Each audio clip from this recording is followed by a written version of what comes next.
Assalamualaikum warahmatullahi wabarakatuh. Waalaikumsalam warahmatullahi wabarakatuh. Jamaah. Yeay. Oh jamaah. Yeay. Alhamdulillah. Alhamdulillahirabbil alamin. Allahumma sholli ala sayyidina Muhammad wa ala ali sayyidina Muhammad. Alhamdulillah jamaah, kita ketemu lagi di Islam itu indah. Boleh tepuk tangannya dong dengan semangat. Masya Allah, tabarakallah. Senang sekali ketemu lagi sama guru-guru kita yang Masya Allah sangat kita cintai karena Allah. Ada bintang tamu kita juga, nanti kita akan ngobrol banyak ya. Dan yang pastinya aku juga senang nih ketemu sama calon-calon bidadari surga. Amin. Udah sholat subuh semuanya ya? Udah dong, semangat belajar? Semangat pastinya, yang di rumah juga pastinya semangat ya. Tapi seperti biasa, sebelum kita mulai ada tayangan yang mau aku kasih lihat untuk jamaah yang ada di rumah. Yang ada di studio juga ini viral sekali ya tayangannya ya. Tangis senyum Noel saat kenakan rompi tersangka. Kita lihat tayangannya, silakan. Ustadz Maulana. Iya. Apa yang Ustadz lihat dari tayangan tadi Ustadz? Yang jelas gini, yang namanya jabatan akan diminta pertanggungjawaban. Betul. Nah dalam hal ini kita harus menyikapi dua hal. Ada namanya hukum atau sanksi di dunia, ada juga namanya hukum ataupun sanksi di akhirat. Yang namanya penyalahgunaan jabatan, hukuman di dunia adalah salah satunya adalah pertanggungjawabannya. Terus maaf, ada namanya sanksi hukum yang berlaku di daerah ataupun di negara tersebut. Kemudian untuk di akhirat itu nanti akan orang yang menyalahgunakan jabatan maka menghalangi dirinya untuk mendapatkan rahmat kasih sayang Allah apalagi ke surga. Termasuk orang-orang yang menyalahgunakan jabatan di akhirat itu menjadi musuhnya Allah. Musuhnya Allah. Karena ada namanya Bu kalau orang dikasih jabatan dia apa Bu? Disumpah ya. Ya, ada namanya sumpah jabatan, bahkan betul. menggunakan kalimat Allah dan sebagainya. Berarti sebegitu beratnya tugas seorang pemimpin ya Dan Ustadz ya. yang paling berat juga termasuk adalah salah satunya adalah dipermalukan. Aduh, Ya, nauzubillah. sanksi sosial namanya. Amanah ya insya Allah ya para pemimpin kita ya. Tepuk tangan untuk guru-guru kita Masya Allah. Kita semangat untuk belajar pagi hari ini ya. Pernah dengar nggak? Pasti semua juga pernah dengar ya. Butuh satu kampung untuk membesarkan satu anak. Pernah dengar nggak? Belum? Belum pernah dengar. Karena gini, kalau mendidik anak, menjaga anak tuh ternyata ya. Bukan cuma tugas orang tua juga. Orang tua aja ya. Tapi ternyata lingkungan, masyarakat itu juga sangat berpengaruh. Makanya karena kita ini saudara muslim, muslim itu bersaudara, kita harus saling menjaga. Saling tolong menolong. Untuk itu pembahasan kita adalah butuh satu kampung untuk membesarkan satu anak. Tepuk tangannya dong. Satu anak dibesarin satu kampung itu bisa, boleh. Yang nggak boleh itu nikahin perempuan sekampung. Ya, kebanyakan ya Bu ya. Wih semangat banget sebelah situ. Datang dari mana sih Bu? Banten. Sumedang. Banten tepuk tangannya dong. Sumedang tepuk tangannya dong. Masya Allah tabarakallah. Ada bintang tamu ya hari ini ya. Yuk langsung aja kita invite. Izin Profesor Dr. Muzakir boleh tepuk tangan sekali lagi dong. Masya Allah. Prof terima kasih loh udah datang ke Islam itu indah. Jauh-jauh dari Medan. Masya Allah warga Medan. Assalamualaikum semuanya. Masya Allah. Prof boleh dipakai dideketin mic-nya izin Prof. Terima kasih kita mau nanya banyak ya Prof ya hari ini. Karena ya ada masalah hukum yang mau dibahas juga. Hukum agama, hukum sosial juga. Karena kebetulan saya juga dihukum Prof. Sama istri saya semalam pulang telat. Tahu aja ibu senang banget kalau suami dihukum. Prof sebelum kita mulai ada tayangan nih Prof. Kita sama-sama lihat dulu ya Prof. Ini pilu nih Prof. Bocah 3 tahun asal Sukabumi meninggal dengan tubuh dipenuhi cacing. Kita lihat tayangannya silakan. Semua pasti sudah melihat berita itu ya dan juga pasti Prof juga sudah melihat itu ya Prof ya. Iya. Dan akhirnya muncul sekali banyak pertanyaan. Aduh, terjadinya karena keluarga terhalang biaya. Orang tuanya juga ada dalam kondisi tertentu. Nah, tanggapan Prof seperti apa dari berita itu Prof? Silakan Prof. Baik, terima kasih. Bismillahirrahmanirrahim. Assalamualaikum warahmatullahi wabarakatuh. Waalaikumsalam warahmatullahi wabarakatuh. Alhamdulillah wassalatu wassalamu ala sayyidil mursalin wa ala alihi wa sahbihi ajmain. para asatis yang kita muliakan, ada Habib Nabil, ada Ustadz Maulana, ada Ustadz Syam, dan juga tentu host yang kita banggakan dan kita muliakan, dan seluruh jamaah bidadari sorga yang dirahmati Allah. Amin. Kasus Raya yang sudah viral di media sebenarnya sangat memprihatinkan bagi kita semuanya. Karena pada saat ini pemerintah juga sedang menggalakkan adanya makan gizi gratis. Tapi di tengah fenomena itu kita melihat ada raya yang mengalami musibah tragis. Kalau kita kembali kepada Al-Quran surah An-Nisa ayat 9. وَلْيَخْشَى الَّذِينَ لَوْ تَرَكُوا مِنْ خَلْفِهِمْ ذُرِّيَّةً ضِعَافًا خَافُوا عَلَيْهِمْ. Ayat ini sangat menyentuh hati kita. Betapa Allah mengingatkan kita bahwa sejatinya semua kita harus merasa prihatin kalau kita meninggalkan zuriat, anak, cucu, dan generasi yang lemah. Apalagi lemah akidahnya, apalagi lemah ilmunya, lemah akidahnya, lemah akhlaknya, lemah ekonominya. Ini adalah suatu keprihatinan bagi kita semua. Raya yang sudah menjadi korban pada saat ini, dan dia menjadi viral karena musibah derita penyakit yang dialaminya, adalah sebuah pembelajaran yang sangat berharga bagi kita. Betapa kita sesungguhnya harus memiliki rasa kepedulian terhadap diri kita, keluarga kita, bahkan masyarakat dan lingkungan kita. Kalau seluruh masyarakat bersatu, mudah-mudahan kasus yang terjadi pada raya jangan pernah terjadi lagi. Amin. Ya Allah.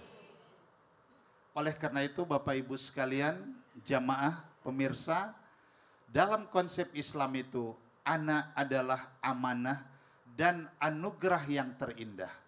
Yang tidak boleh kita sia-siakan, tidak boleh kita abaikan.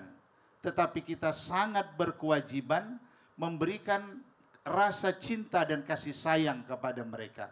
Kalau dia berada di tengah keluarga yang tidak mampu, maka sebaiknya rukun tangga, rukun warga, dan seluruh masyarakat, bahkan juga pemerintah harus turun tangan untuk menyelesaikannya. Baik, Masya Allah, boleh tepuk tangannya. Yang harus digarisbawahi yang seperti Prof bilang ya, kewajiban kita juga ya, kalau misalnya keluarga tidak mampu, rukun tetangga, warga sekitar juga harus mampu untuk membantunya ya Prof ya. Prof, terima kasih nih untuk yang pertama Prof, karena banyak banget yang mau aku tanyain sama Prof juga. Begitupun jamaah ada di studio dan di rumah juga ya. Izin Prof, silakan kembali lagi ke tempat duduknya. Kita akan bahas lagi masalah ini dengan lebih dalam lagi. Boleh tepuk tangannya, Masya Allah. Karena yang sangat disayangkan adalah begitu ramai orang datang ke rumah Raya di saat Raya sudah meninggal. Dan kejadian ini ke blow up di media dan di mana-mana ya. Tapi sepi sekali ketika Raya benar-benar membutuhkan pertolongan dari orang banyak yang ada di sekitarnya. Karena pada dasarnya ini adalah kebutuhan juga untuk Raya dan keluarganya mendapatkan pertolongan dari tetangga dan sekitarnya. Apalagi dengan kasus ini ya, cacing. Berarti kan kotor rumahnya, berarti butuh pertolongan dan tidak ada yang menolong. Untuk itu bagaimana? Izin Habib Nabil. Tidak ada yang menolong tetangganya pada saat itu. Baru ramai ketika kasus ini ramai, Bib. Setelah viral ya. Iya, itu kira-kira Bib, apakah itu menjadi dosa massal buat sekitarnya? Atau seperti apa Habib Nabil? Izin penjelasannya Habib, silakan. Baik. Izin Prof Mudakir, Ustadz Maulana, Ustadz Syam. Assalamualaikum warahmatullahi wabarakatuh. Waalaikumsalam warahmatullahi wabarakatuh. Alhamdulillah, wassalatu wassalamu ala Sayyidina Rasulillah, Sayyidina Muhammad ibni Abdillah wa ala alihi wa sahbihi wa mawalah amma ba'd. Jadi para pemirsa baik yang di studio maupun Islam itu indah dimanapun berada. Tadi kita lihat videonya.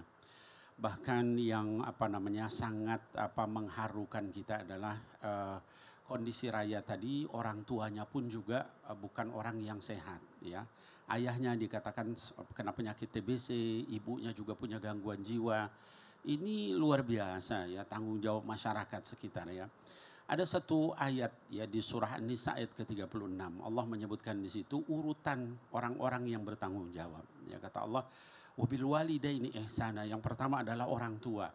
Kemudian setelah itu berikutnya lagi ya di dalam potongan ayat itu dikatakan wabidil qurba, keluarga paling dekat itu juga punya tanggung jawab. Orang tuanya udah jelas sakit ya, bapaknya, ibunya, ya keluarga dekatnya apa ada nggak di situ ya. Kalau keluarga dekatnya tahu dan mampu maka dia wajib hukumnya untuk membantu ya. Kalau sampai orang itu meninggal kemudian keluarga dekatnya ada yang tahu dan mampu maka dia termasuk berdosa ya, dosa besar ya, sampai wala taqtulu anfusakum kata Allah ya, jangan sampai kalian membunuh diri kalian sendiri ya. Bahkan di dalam ayat yang lain taqtulun nafsa ya allati haramallah illa bil haq, jangan bunuh orang lain ya kecuali dengan jalan yang benar. Artinya apa? Kita biarin orang meninggal itu sama dengan kita dosa membunuh kalau kita tahu dan mampu. Lalu siapa lagi yang bertanggung jawab? Dikatakan di urutan ayat itu wal jari dil qurba, tetangga yang paling dekat ya. Ada tetangga paling dekat, dia tahu, dia mampu membantu, dia tidak membantu maka dia berdosa ya. Kalau misalnya tahu tapi tidak mampu ya kasih tahu yang lain ya. Ada puskesmas, ada segala macam ya, posyandu ya, kepala desa, beritahu ya supaya dibantu.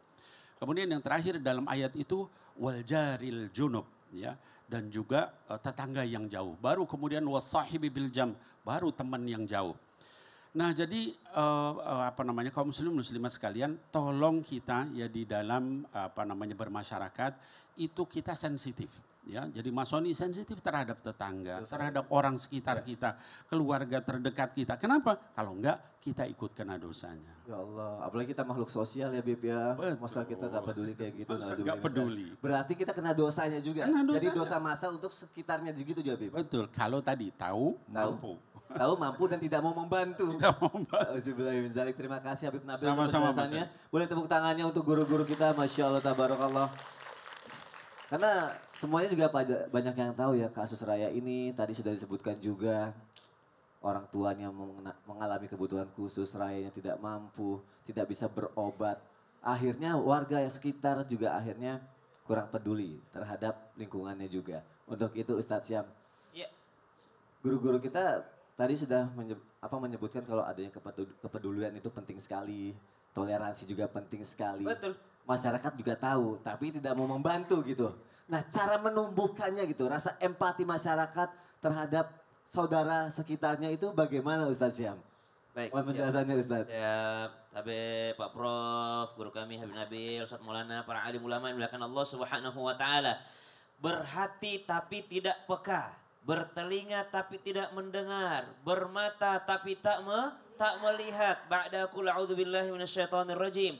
وَلَقَدْ ذَرَأْنَا لِجَهَنَّمَ كَثِيرًا مِنَ الْجِنِّ وَالْإِنسِ لَهُمْ قُلُوبٌ لَا يَفْقَهُونَ بِهَا وَلَهُمْ أَعْيُنٌ لَا يُبْصِرُونَ بِهَا وَلَهُمْ آذَانٌ لَا يَسْمَعُونَ بِهَا